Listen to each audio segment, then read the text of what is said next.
위에 모인 우리 주의 은총 받은 자여라. 주께서 이 자리에 함께 계심을 아노라. 언제나 주님만을 찬양하며 따라가리니 시험을 당할 때도 함께 계심을 믿노라. 이 믿음 더욱 굳세라. 주가 지켜주신다. 어두운 밤에도 주의 밝은 빛 인도하여 주신다. 사도신경으로 신앙 고백하시겠습니다. 나는 전능하신 아버지 하나님 천지의 창조주를 믿습니다. 나는 그의 유일하신 아들 우리 주 예수 그리스도를 믿습니다. 그는 성령으로 잉태되어 동정녀 마리아에게서 나시고 본디오 빌라도에게 고난을 받아 십자가에 못 박혀 죽으시고 장사된 지 사흘 만에 죽은 자 가운데서 다시 살아나셨으며 하늘에 오르시어 전능하신 아버지 하나님 우편에 앉아 계시다가 거기로부터 살아있는 자와 죽은 자를 심판하러 오십니다. 나는 성령을 믿으며 거룩한 공교회와 성도의 교제와 죄를 용서받는 것과 몸의 부활과 영생을 믿습니다. 아멘. 다 자리에 착석해 주십시오. 날이 이제 완전히 봄날이에요. 여름에 낮에는 여름같이 막 덥더라고요. 우리 이렇게 항상 우리 이렇게 좋은 날씨로 지켜주시는 주님 감사하겠습니다.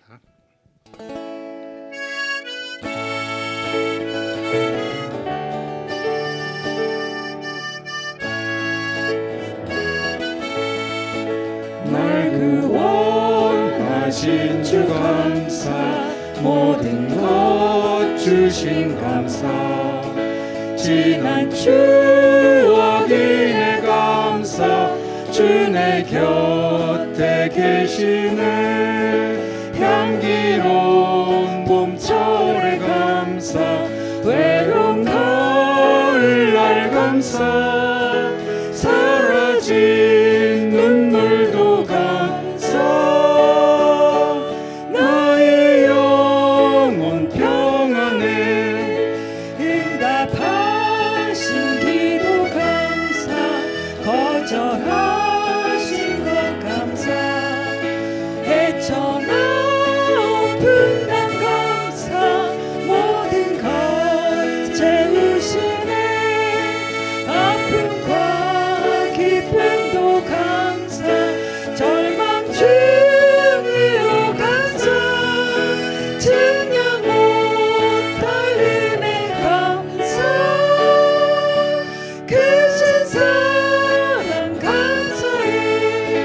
길가에 장미꽃 감사, 장미가시도 감사, 따스한 가정 희망 주신 것 감사, 기쁨과 슬픔도 감사, 하늘 평안을 감사, 내일의 희망을 감사,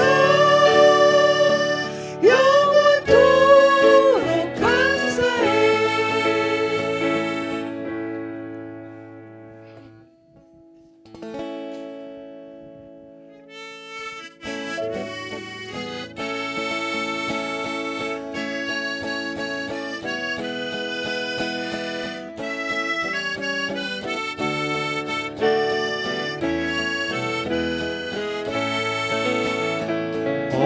어저께나 오늘이나 아무 뜻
예수가 좋다오.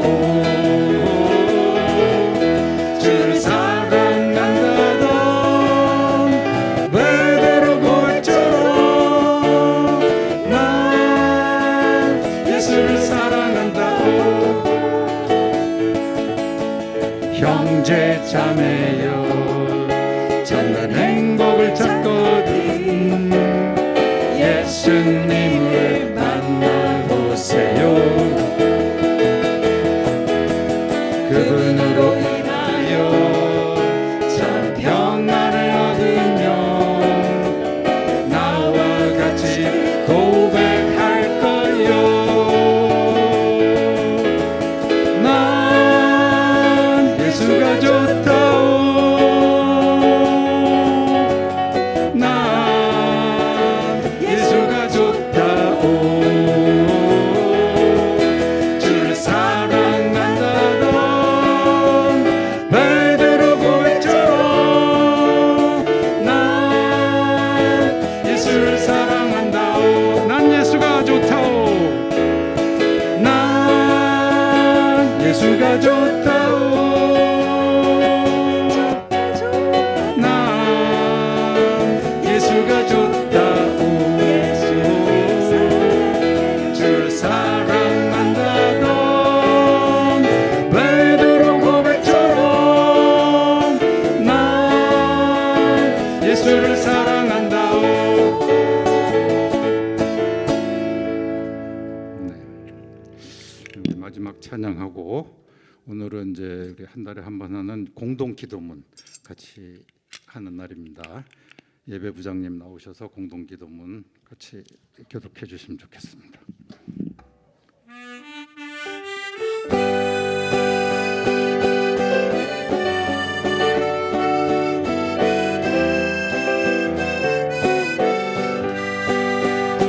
주님이 주신 땅으로 한 걸음씩 나아갈 때에 수많은 적들과 견고한 성이 나를 두렵게 하지만 주님을 신뢰함으로 주님을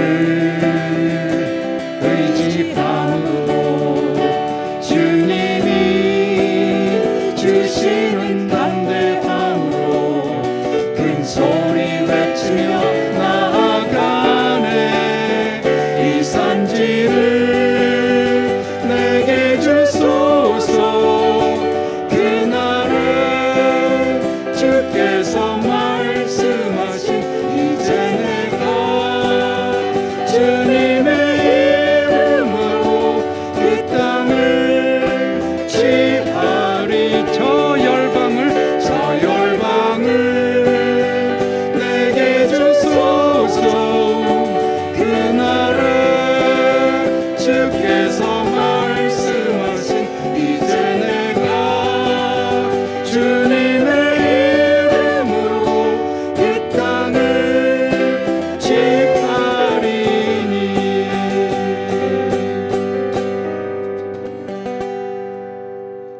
네, 이 시간 핸드폰을 다 정리해 주시고요. 오늘 3월 공동 기도문을 제가 한 소절씩 하면은 여러분께서 한 소절 하나님께 기도드리겠습니다. 자비하신 하나님, 2026년을 새롭게 시작하고 계시니 진심으로 감사드립니다. 올 한 해를 하나님과 동행하며 하나님의 말씀대로 살아가는 은혜가 있게 하여 주옵소서. 저희가 사도 바울의 기도를 함께 기도합니다. 우리 주 예수 그리스도의 하나님, 영광의 아버지께서 지혜와 계시의 영을 너에게 주사 하나님을 알게 하시고 너의 마음을 밝히사 그의 부르심의 소망이 무엇이며 성도 안에서 그 기업의 영광의 풍성함이 무엇이며 그의 힘의 의력으로 역사하심을 따라 믿는 우리에게 베푸신 능력의 지극히 크심이 어떠한 것을 너희는 알게 하시기를 구하노라.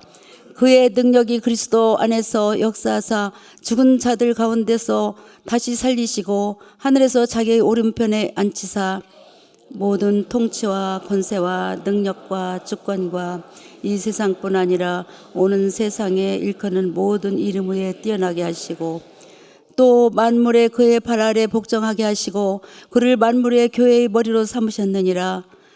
교회는 그의 몸이니 만물 안에서 만물을 충만하게 하시는 이의 충만함이라. 다 같이 하겠습니다. 우리의 기도가 우리의 상과 드린 교회를 통해서 온전히 이루어지기를 우리의 힘이 되시는 우리 주 예수 그리스도의 이름으로 기도드립니다. 아멘.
귀한 찬양 감사합니다.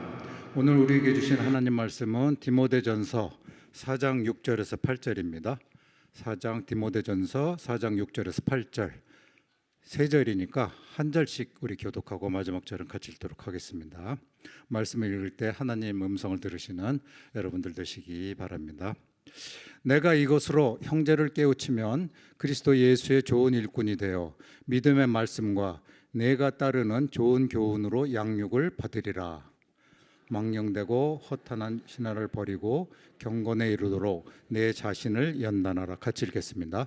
육체의 연단은 약간의 유익이 있으나 경건은 범사에 유익하니 금생과 내생의 약속이 있느니라. 아멘.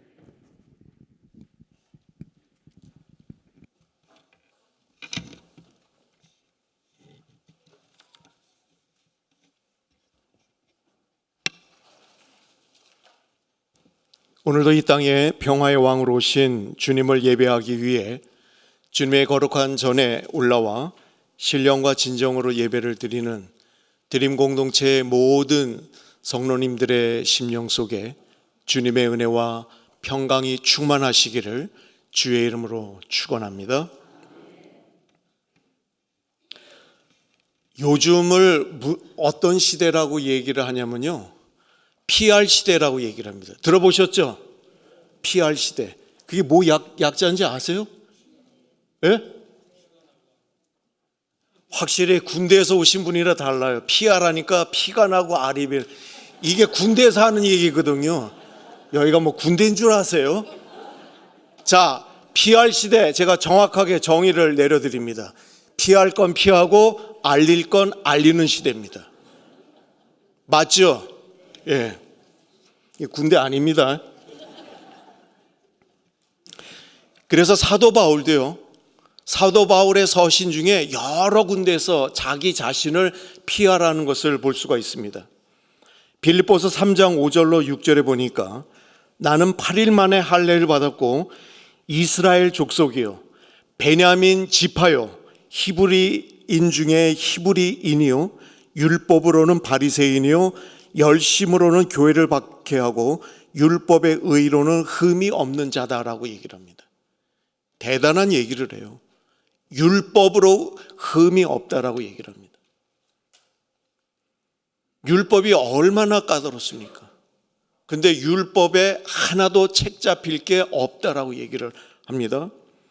사도행전 22장 3절로 4절에 보니까 나는 유대인으로 길리기아 다소에서 났고 이성에서 자라 가말리엘 문화에서 우리 조상들의 율법에 엄한 교훈을 받았고 오늘 너희 모든 사람처럼 하나님께 대하여 열심히 있는 자라.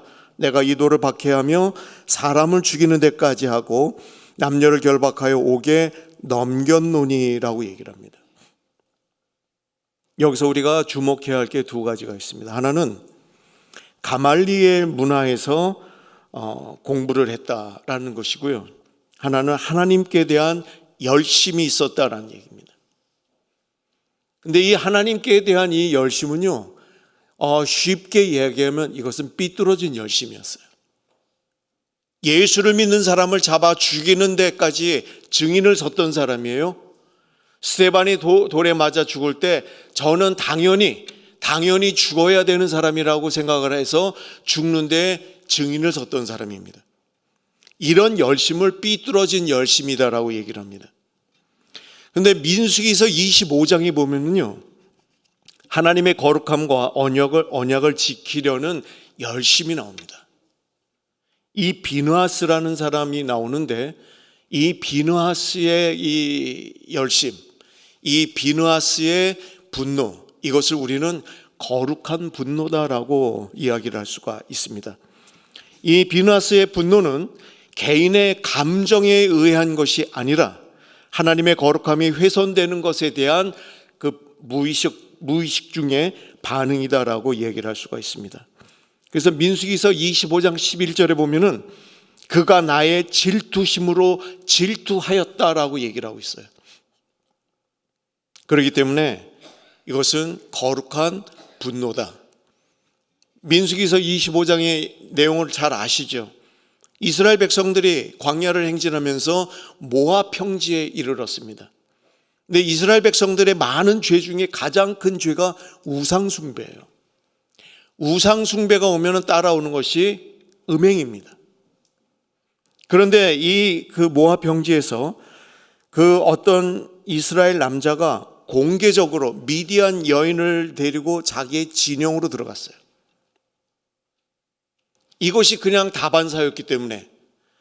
그런데 이 비나스의 마음에 거룩한 분노가 끓어오릅니다. 지금 상황이 어떤 상황인데 하나님의 진노가 이렇게 임하는데 저 사람이 미디안 여인을 데리고, 이거는 견딜 수가 없었어요. 그래서 손에 창을 들고 가서 둘을 땅에다 꽂아서 죽였습니다.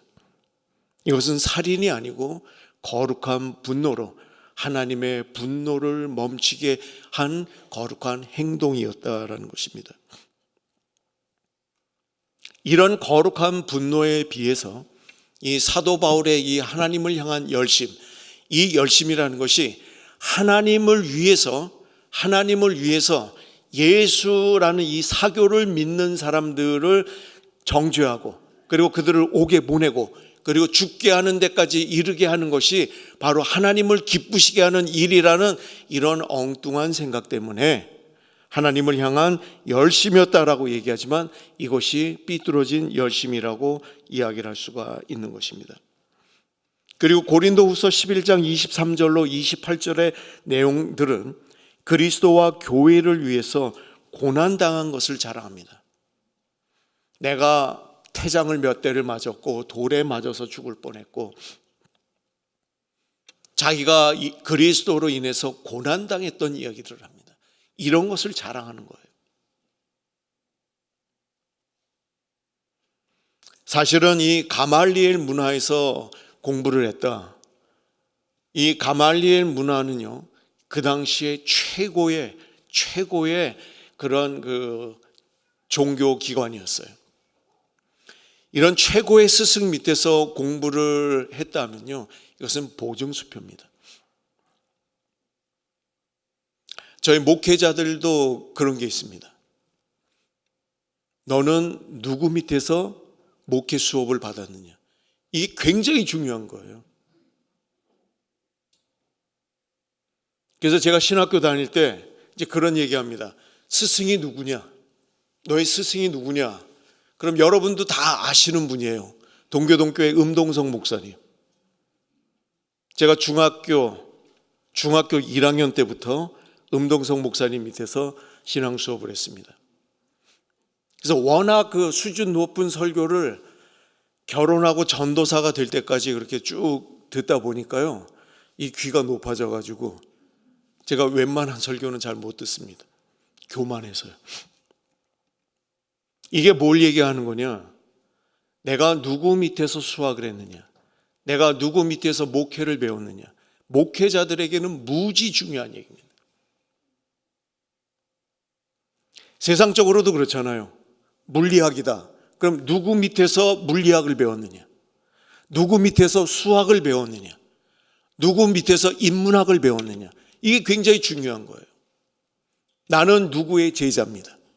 누가 내 스승입니다. 이것이 굉장히 중요했기 때문에 이 사도 바울도 가말리엘의 문화에서 내가 조상들의 율법에 엄한 교훈을 받았다. 의로는 한 점도 부끄러움이 없는 삶을 살았다라고 이야기를 하는 겁니다. 이랬던 사람이에요. 스데반이 돌에 맞아 죽을 때 증인을 섰다고 그랬죠. 그랬던 사람이 다메섹으로 가는 다메섹 도상에서 예수를 만나고 변했어요. 눈이 멀었죠. 누구십니까? 나는 내가 핍박하는 예수다. 여기서 완전히 바뀌어요. 그 예수를 만난 그 즉시 다메섹으로 아나니아에 의해 가지고 들어갑니다. 들어가 가지고 눈이 밝아졌죠. 눈에서 비늘 같은 것이 벗겨졌다고 그랬어요. 그리고 영안이 열려서 밝은 세상을 보게 됩니다. 그리고 나서 뭐라고 얘기합니까? 예수는 메시아요 하나님의 아들이었다라고 증거합니다. 이거 믿을 수 있어요? 사람들이? 조금 전만 해도 사람을 잡아서 옥에 가두려고 다메섹으로 가던 사람의 입에서 예수가 하나님의 아들이고 메시아라고 얘기를 하는 그 사실을 어떻게 믿겠어요? 그래서 이렇게 모였어요. 그 설교를 들으려고. 근데 사울이 입을 열어서 저 뒤에 문 잠가라. 다 잡아가라. 이럴 수도 있잖아요. 그러니까 반신반의하는 거예요. 진짠가? 믿어도 되나? 저 사람을 어떻게 믿나? 예루살렘에서도 난리가 났어요. 제자들이. 사울이 제자들을 만나서 교제하러 갔을 때 제자들이 만나주질 않았어요. 왜? 무서운 사람이었기 때문에. 이렇게 사울은 그 당시 사람들에게 영향력을 미쳤던 그런 사람이었습니다. 이런 사람이 변해서 그리스도의 복음을 전하는 복음의 전도자로 바뀌었을 때에 많은 사람들이 그의 설교를 듣고 회심하고 주 앞으로 돌아오는 역사가 있었습니다.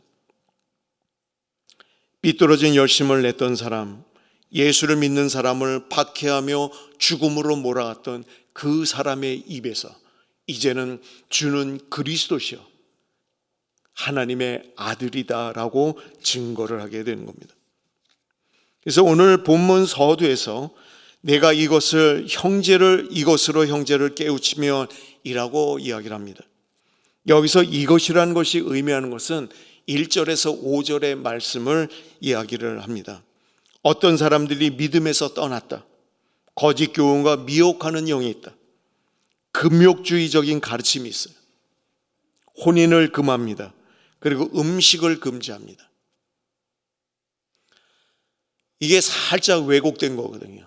살짝 왜곡돼서 그냥 얼핏 들으면 그럴싸한 이야기지만 이렇게 해서는 안 된다. 그리고 하나님이 지으신 것은 선하며 감사함으로 받아야 한다라는 것을 교훈해야 된다라는 그러한 내용입니다. 이렇게 거짓 가르침을 분별하고 하나님이 주신 진리를 바르게 가르쳐야 할 것을 오늘 디모데전서에서 말씀하고 있습니다. 그리고 또한 형제를 깨우치면이라는 이야기가 나와요. 이것이 의미하는 것은 단순한 정보를 의미하는 것이 아니라 깨우치다라는 이 헬라어의 원뜻이 상기시키다, 깨닫게 하다, 바르게 세워주다라는 얘기입니다. 다시 말하면 형제를 책망하는 그런 것보다는 진리를 지속적으로 기억하게 하고 그리고 분별하도록 돕는 것을 이야기를 합니다. 그럼 이 6절 전체가 의미하는 것은 내가 성도들에게 거짓 가르침을 경계하고 하나님의 말씀의 진리를 바르게 깨닫도록 계속해서 일깨워 준다면은 그 결과로 너는 그리스도 예수의 선한 일꾼이 될 것이다 라는 것입니다. 여기서 제일 중요한 것이 우리가 이러한 그 하나님의 사명을 잘 감당하며 살았을 때 우리는 그리스도 예수의 선한 일꾼이 될 수 있다라는 것입니다. 그러면 이렇게 혼탁한 시대를 살아가는 우리는 이 말씀을 어떻게 적용을 시킬 수가 있겠습니까? 잘못된 가르침이 많은 이 시대 속에서 서로를 정죄하기보다는 말씀으로 부드럽게 그러나 분명하게 깨우치게 하는 것이 필요합니다. 이것이 바로 건강한 공동체를 세우는 우리들의 사명이다라고 말씀드릴 수 있습니다. 이러한 전제가 행하여졌을 때에 믿음의 말씀과 우리가 따르는 좋은 교훈으로 양육을 받을 수가 있습니다. 우리가 준비해야 할 것은 뭡니까? 우리가 준비해야 할 것은 7절의 말씀입니다. 망령되고 허탄한 신화를 버리고 경건에 이르도록 내 자신을 연단해라 라는 얘기입니다.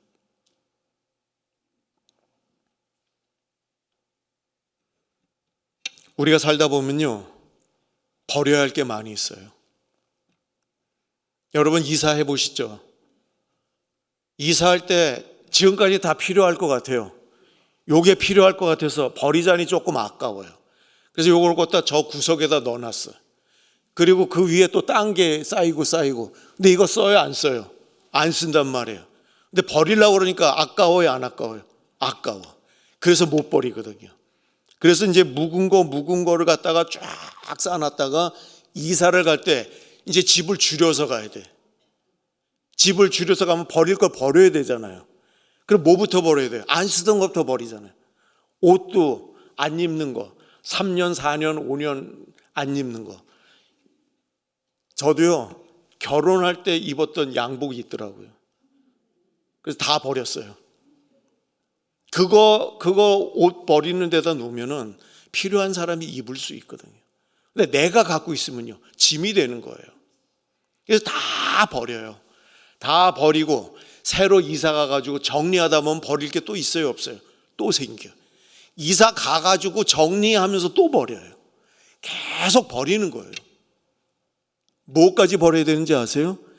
여러분의 마음속에 남아있는 죄의 찌꺼기까지 다 씻어내고 비워내야 된다라는 얘기예요.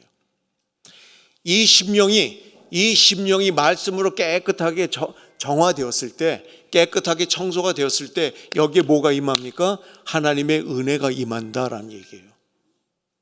하나님의 말씀이 쭉 부어졌는데 그 말씀을 담을 만한 용기가 없어요. 왜? 죄악으로 세상적인 것으로 염려로 해서 가득 차 있으니까 하나님의 은혜가 들어올라오다가 흘러나가고 만다라는 거예요. 그래서 이 버리는 훈련을 잘해야 돼요. 근데 아직도 버리지를 못해가지고요, 계속 쌓아놓습니다.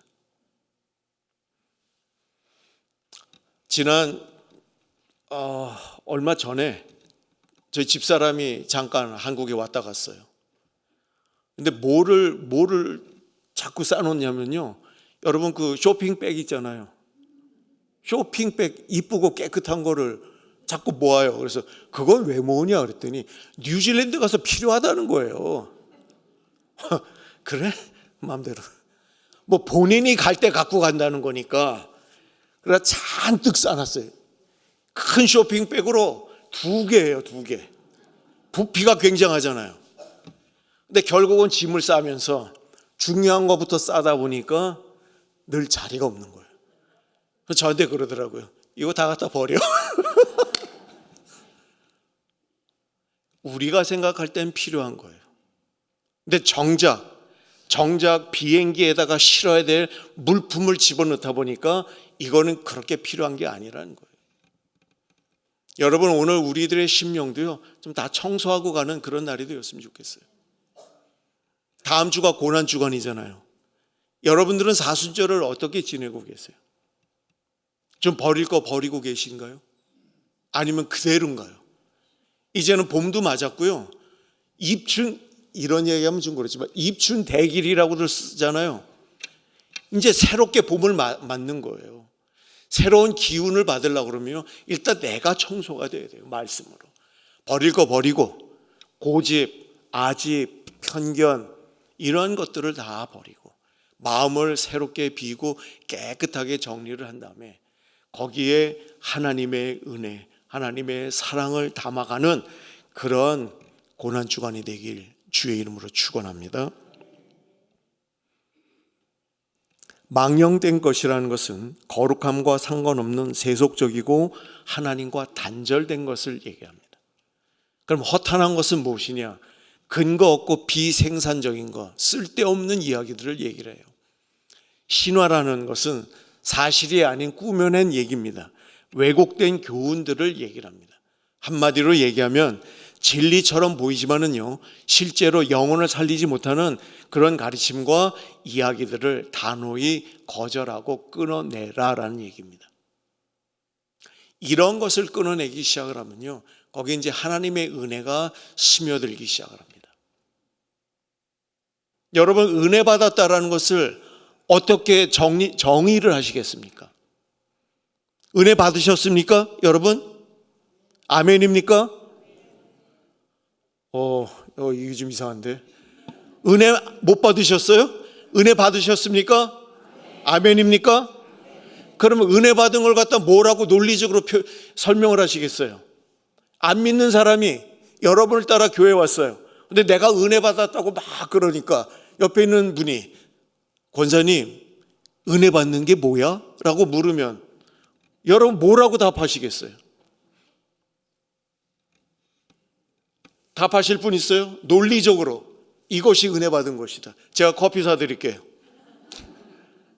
커피 갖고 안 돼요? 점심 사드릴까요? 은혜 받았다라는 것을 논리정연하게 말씀을 하실 수가 있어야 돼요. 은혜 받은 게 뭐냐? 하나님의 말씀을 들었을 때 아멘, 아멘하고 머리에 들어와야 돼요. 아멘, 그렇지, 그렇지, 옳지, 그렇지. 그 다음에 그 말씀이 내 뜨거운 심령으로 녹아내려야 돼요. 그래서 말씀을 전하지 않으면, 말씀대로 살지 않으면 내가 견딜 수 없는 그런 마음이 되고, 그리고 나서 이 말씀대로 내가 살아내는 것을 은혜 받았다라고 얘기를 하는 거예요. 아멘입니까? 내가 다음 주에 또 물어볼 거예요. 이게 은혜 받은 거예요. 말씀이 머리로 해서 가슴으로 해서 행동으로 나타나는 거예요. 이제는 허탄한 신화 같은 건 다 벗어버리자라는 거예요. 이 형식적으로 믿는 것도 다 벗어버리자라는 거예요. 남의 눈치 보지 말자라는 거예요. 하나님께 뜨겁게 기도하고 말씀 보고, 그리고 나가면 전도하고, 내가 믿은 예수, 나를 변화시킨 예수를 증거하자라는 얘기예요. 얼굴에 기쁨이 있어요. 입술에 찬양이 있습니다. 발걸음이 가벼워요. 근데 얼굴에 기쁨이 없어요. 입을 열면 불평이에요. 원망이에요. 남의 탓이에요. 그런 모습으로 살아가는 여러분의 모습을 본다면 누가 과연 교회에 와서 여러분과 같이 신앙생활을 하겠습니까? 그래서 이제는 다 비워내자라는 거예요. 이제는 다 비워내고 여기에 하나님의 은혜로 성령의 충만함으로 채워서 기쁘고 즐겁고 감사해서 내가 견디지 않으면, 내가 전하지 않으면 견딜 수 없는 그런 뜨거운 심령으로 우리가 살아갈 때에 우리는 선한 그리스도인으로 살아갈 수가 있는 것입니다. 이게 바로 연단을 하는 거예요. 하나님의 말씀으로 살아내는 겁니다. 오늘도 살아내고 내일도 살아내고, 그리고 하나님이 부르시는 그날까지 하나님이 부어주신 그 은혜로 살아가는 것이 신앙인이요 그리스도인이요 하나님의 선한 일꾼이다라는 얘기입니다. 왜 우리가 이렇게 좋은 교훈으로 양육을 받아야 되냐 하면은요, 경건이라는 것이 저절로 되는 것이 아니기 때문에 그렇습니다. 훈련으로 만들어지는 거예요. 이 경건의 제일 첫 번째가 뭔지 아시죠? 제가 누누이 말씀드리잖아요. 인사하는 거예요. 여러분 입으로만 인사하지 마세요. 허리 숙여서 인사하세요. 허리가 아픈데, 허리 아파서 인사를 하면요, 하나님이 이 허리 낫게 해주실 줄로 믿습니다. 그래서 인사할 때 절대로 입으로 하지 마시고요, 아들, 딸, 며느리, 손주, 사위들 인사할 때, 손주놈들 인사할 때 할머니 안녕 이렇게 인사하면 바르게 가르치세요. 너 나랑 같이 인사하자. 그래서 할머니가 손주들과 같이 인사를 하세요. 민수야 잘 잤니? 이거 하기 힘들어요. 자식들이랑 하기도 힘들어요.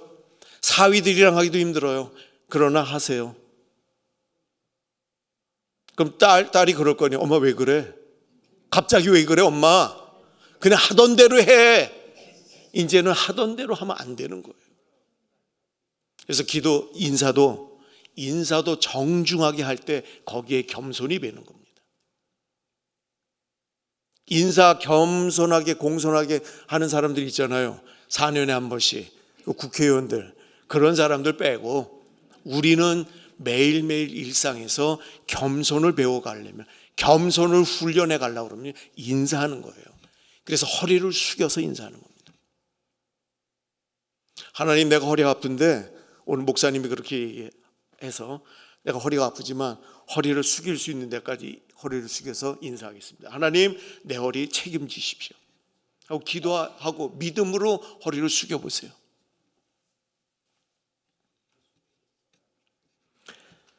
훈련이라는 것이 거저되는 것이 아니고요, 그리스도의 군사로 훈련을 내려고 그러면요, 논산 훈련소 가가지고 사람을 개조시키는 거예요. 제가 논산 훈련소에서 각계 전투를 하다가 목이 너무 마른데 물이 없는 거예요.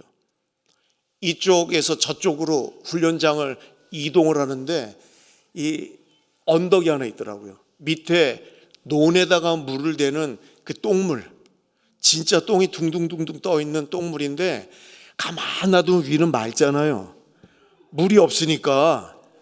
그래가지고 쫓아 내려갔는데 조교가 뒤에서 막 욕을 하더라고요. 욕을 하거나 말거나 목이 말라가지고 쭉 빨면 밑에 그 침전물이 확 올라오잖아요. 그래서 입을 대고 살살 쪽쪽 빨아먹었어요. 그 물이, 그 똥물이요, 얼마나 달고 맛있는지. 근데 조교가 내려와 보니까 이건 기가 막히거든요. 그러니까 먹지 말라는 얘기를 못하는 거예요. 지는 못 먹어도 목마른 놈은 먹는 거거든요. 그러니까 애들이 다 와가지고 그렇게 먹는데 급한 놈은 확 빨았거든요. 그 밑에 그게 들어가건 말건 그냥 꿀떡꿀떡꿀떡. 훈련을 해야 강한 군사가 되듯이 우리도 믿음으로 말씀으로 훈련이 돼야 그리스도의 강한 군사가 될 수 있기 때문에 우리가 이런 좋은 교훈으로 양육을 받아야 되는 겁니다. 그리고 우리 자신이 하나님 나라의 기둥으로 든든히 세워져 가야 하기 때문에 그래요. 누가복음 22장 32절에 보면은요, 너는 돌이킨 후에 내 형제를 굳게 하라라고 예수님이 베드로에게 말씀하셨어요. 너는 돌이킨 후에, 죄악으로부터 돌이킨 후에 형제를 믿음에 굳게 세워라. 왜 굳게 세워요? 하나님의 나라의 기둥으로 사용하기 때문에 그렇습니다. 저 뒤에 있는 두 기둥 있죠? 저 두 기둥이 없으면은 저 2층 버틸 수 있을 것 같습니까? 못 버텨요, 저거.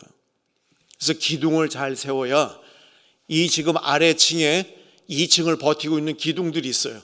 기둥들이 없으면 이 2층이 존재할 수가 없듯이 하나님의 나라는요, 이렇게 돌이킨 후에 형제들로 굳건히 세워졌을 때 하나님의 나라가 든든히 세워진다라는 겁니다. 그럼 우리는 어떤 모습으로 살아가면 좋을까?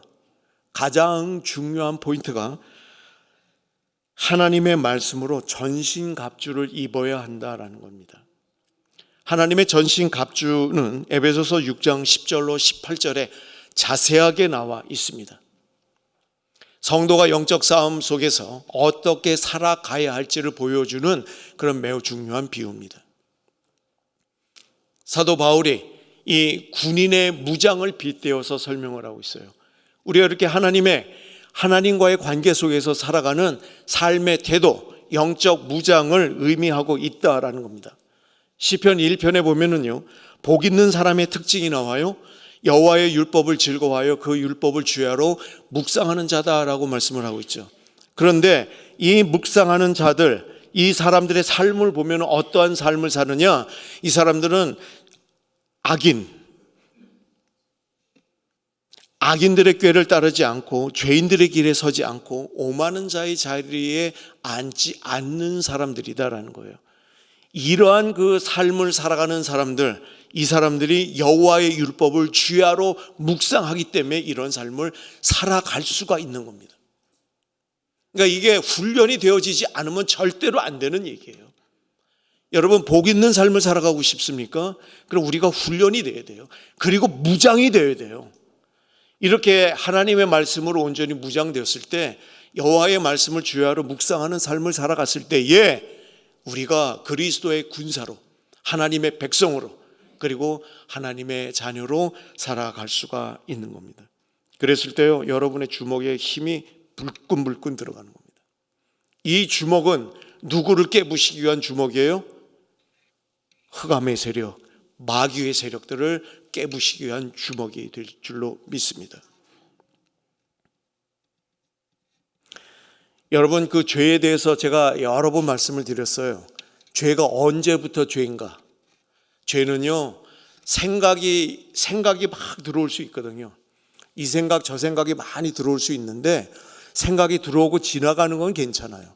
근데 생각이 이렇게 딱 들어와서 여기에서 나가지 않고 머물러요. 그때부터가 죄입니다. 왜 죄냐? 그때부터는 가룟 유다가 예수를 팔 생각을 갖고 예수를 팔아 넘길 기회를 찾았거든요. 예수를 팔아야 되겠다 해서 종교 지도자들에게 가서 돈을 받고 그리고 팔 기회를 엿봤어요. 그게 벌써 죄가 시작이 된 거예요. 그래서 예수님이 가룟 유다한테 그러잖아요. 내가 행할 일을 곧바로 신속히 행해라. 죄가 진행되고 있다라는 얘기예요. 그리고 나서 결정적으로 언제 겟세마네 동산에서 기도하셨을 때 그때 들이닥친 거예요. 그러니까 죄라는 것이 생각이 막 들어올 수 있는데 그 생각이 내 속에 내 마음에 자리를 잡는 그 순간 그것이 죄의 시작이다라는 겁니다. 그렇기 때문에 하나님의 말씀으로 전신갑주를 입지 않으면 이런 죄의 집들이 마치 벌집처럼 생기기 시작을 한다라는 것입니다. 그래서 우리가 하나님 앞에 간구하고 하나님의 은혜를 구해야 될 것은 하나님의 평강이 내 삶에 임하게 해달라고 기도하셔야 돼요. 그래서 빌립보서 4장 6절로 7절에 보면은 아무것도 염려하지 말고 다만 모든 일에 기도와 간구로 너희 구할 것을 감사함으로 하나님께 아뢰라. 그리하면 모든 지각에 뛰어난 하나님의 평강이 그리스도 예수 안에서 너희 마음과 생각을 지키실 것이다 라고 얘기해요. 하나님의 평강이 우리의 마음과 생각을 지키지 않으면 죄들이 마치 벌집처럼 우리 마음에 집을 짓고 거한다라는 얘기입니다. 그래서 우리가 하나님의 말씀에 전신갑주를 입어야 된다. 둘째는 믿음의 공동체를 통해서 영적인 힘을 공급받아야만 합니다. 여러분 옛날에 장작들 많이 떼보셨죠? 장작불은요 모아놔야 탑니다. 잘 타는 장작을 이렇게 풀어 헤쳐놓으면 장작불이 죽고 말아요. 신앙 공동체도 마찬가지예요. 힘써 모여야 되고요. 힘써 함께 기도해야만 힘을 얻을 수가 있어요. 각자 기도하는 것도 중요하지만요, 우리가 모일 때마다 예배하고 기도하고 찬양하고 흩어지면 뭐예요? 전도하고. 이것이 신앙 공동체의 기본이다라는 얘기입니다. 그래서 이 예수님께서 베드로의 신앙 고백을 들으시면서 내가 내 믿음 위에 교회를 세우겠다라고 얘기를 했어요. 그래서 교회는요, 이게 집단이에요. 집단. 베드로의 신앙 고백 위에 세우겠다. 이 신앙 공동체, 교회 공동체를 통해서 하나님이 역사하신다라는 얘기입니다. 그래서 이 교회 공동체가 굉장히 중요하거든요.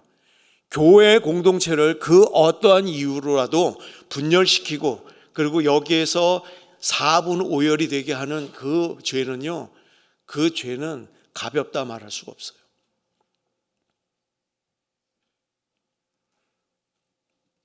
여러분, 이 교회 공동체, 내가 이 반석 위에 내 교회를 세우리니 음부의 권세가 이기지 못할 것이다 라고 얘기했잖아요.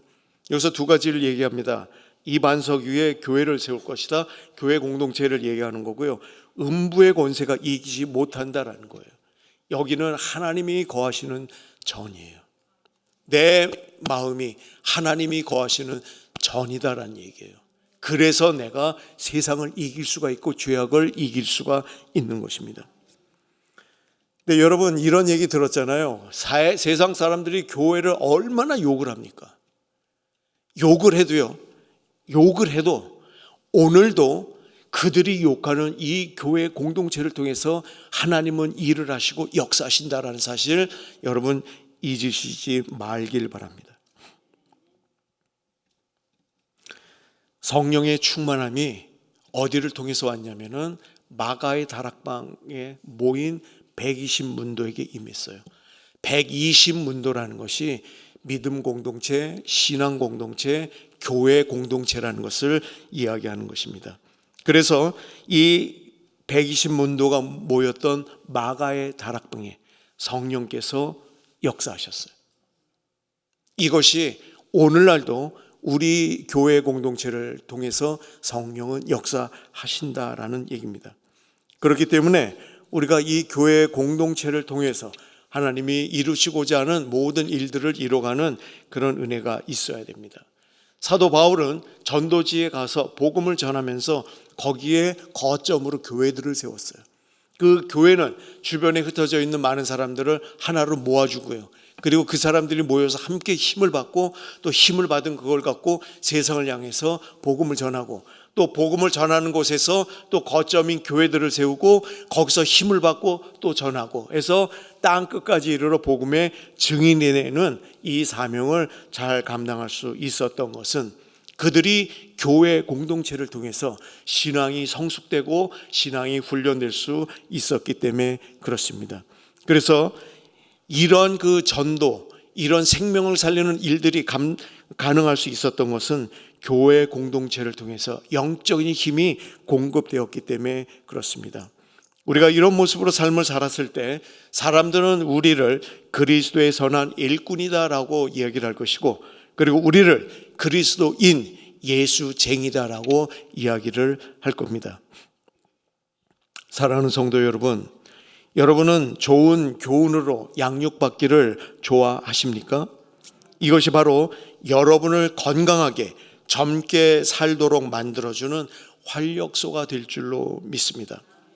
이제 우리는 나이가 들면 들수록 몸이 예전 같지 않다는 것을 우리가 잘 알죠. 하루하루가 다르다라는 얘기도 합니다.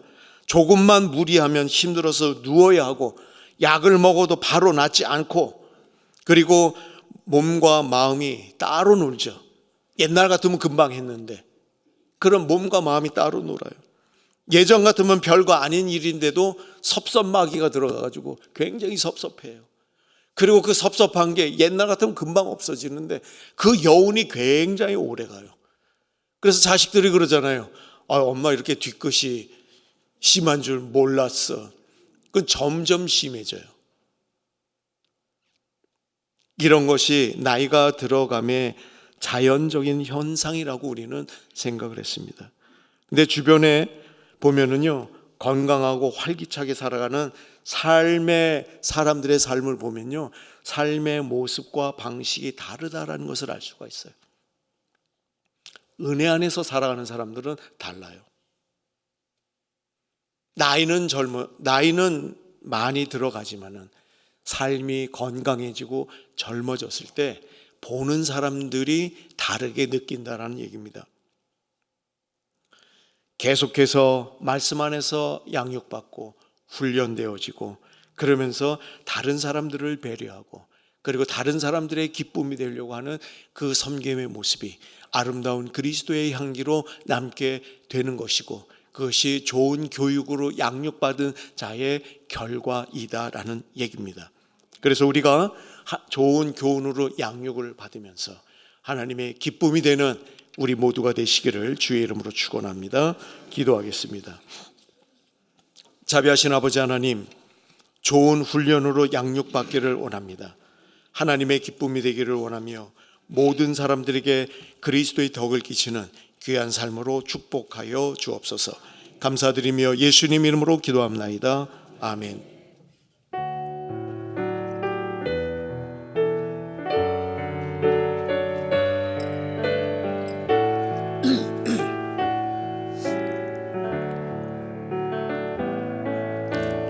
내게 있는 모든 것을 아낌없이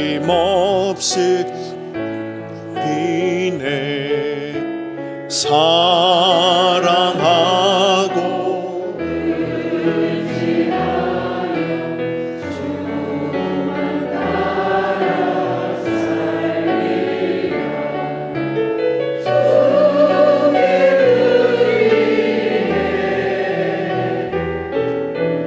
주께 드리네.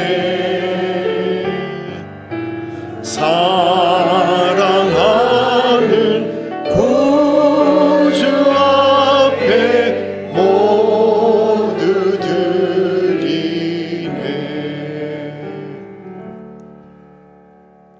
자비하신 아버지 하나님,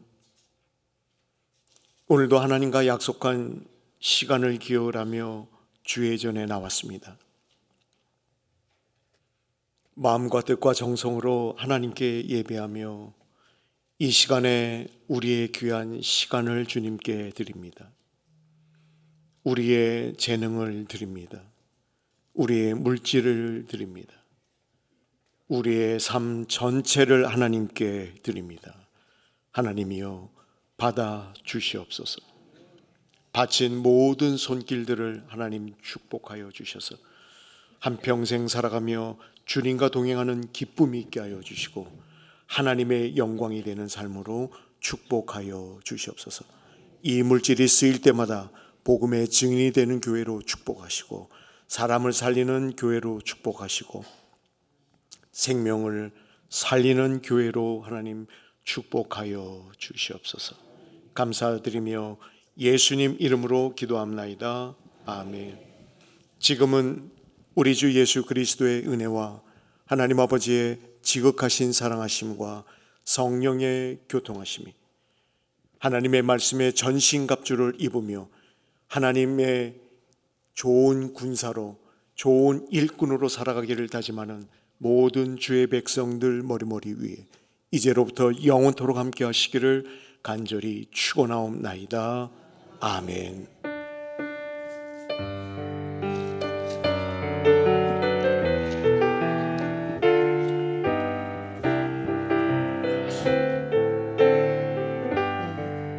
대림 공동체 예배 시간은 9시 50분까지 잘